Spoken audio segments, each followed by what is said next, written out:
Hello friends and welcome to the Lovely Place channel. The channel that's like a box of chocolates because you never know what you're going to get. Today's film is the second episode of the Dobies Seeds story in 2024. The first film covered the unboxing of a range of seeds I'd ordered from this company's online shop back in January and the initial preparations and plantings. It's now the 4th of March 2024, and in between then and now I tried to capture any growth and developments ready to bring you this update. I have to say that gardening is my hobby and not my job, which means I have to fit caring for my plants around work. I had this one day off with 4 full days at work ahead of me. It might not seem much, but a lot can happen for plants in 4 days, especially during the growing season. I really wanted to get some seeds planted today, knowing that they could get on with the business of swelling up and sprouting while I'm at work. To have not managed to get them planted today would have put the seeds at least a week behind. We can never really rely on the British weather, so we can only speculate how well they would have done had they been planted a week later. So let's get right to it and bring you this March update. If you managed to watch the first episode, you might remember that as soon as the seeds arrived, I wanted to plant them. And then, most out of character, I read the instructions and discovered that I'd have to wait until the weather improved and temperatures rise. So I settled for planting a few broad beans in pots in January. Then, when they sprouted, I planted a few more in February. And then I got worried.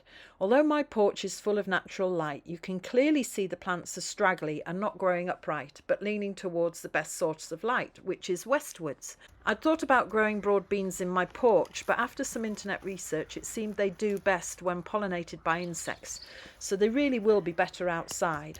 And they're the perfect kind of crop for the British climate. Unfortunately, outside's full of danger from slugs, mice, rabbits, pigeons, deer and everything else. And it's very unlikely that my delicate bead seedlings will survive. So I've repurposed some stainless steel wire sheets that I have to fashion a sort of cloche to try and protect the new sprouts. Today I finished weeding my raised bed. As you can see, it's really not a raised bed, it's just a wooden frame outline separating the flower bed bit from the grass bit. In order for it to be a proper raised bed, the soil level inside would have to be higher than the lawn, and it isn't because I don't have any spare soil. What I do have is piles of slowly rotting, very wet, dead leaves and grass. So, once I've weeded, I'll apply a top dressing of this stuff. It's full of lovely red worms. This means the piles of soggy wet mush at the end of the garden are reduced, the organic material added to the beds increases, and it acts as a weed suppressant and replaces the soil that is removed on the roots of the weeds that I chuck on the compost heap. As you can see, I save my knees and back by gardening in a chair wherever possible.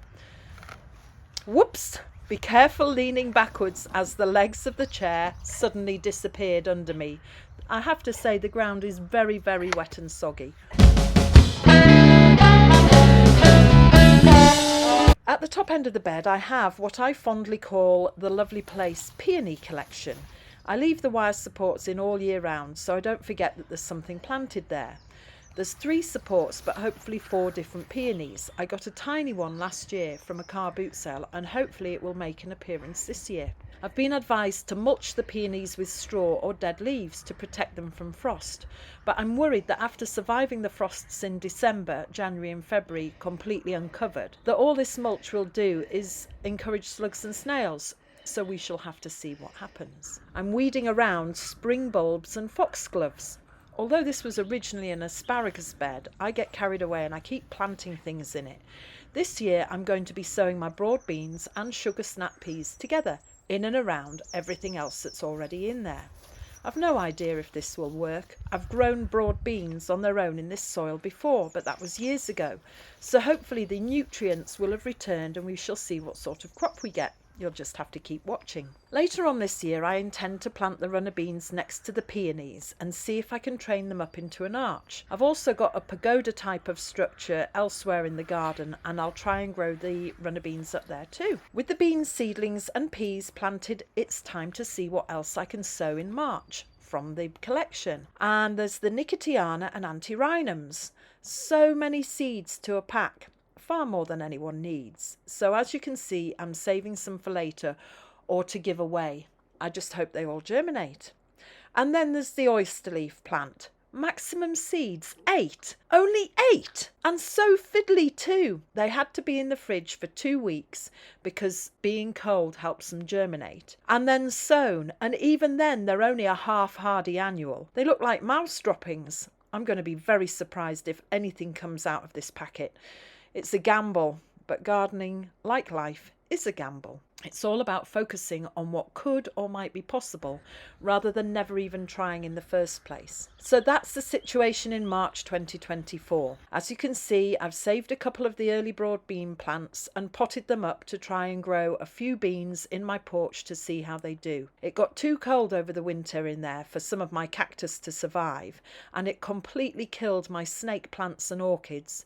So I've got space to try some vegetables and see how they get on. I've now got peas and beans planted outside. I've got the Nicotiana and Antirrhinums in 2 seed trays.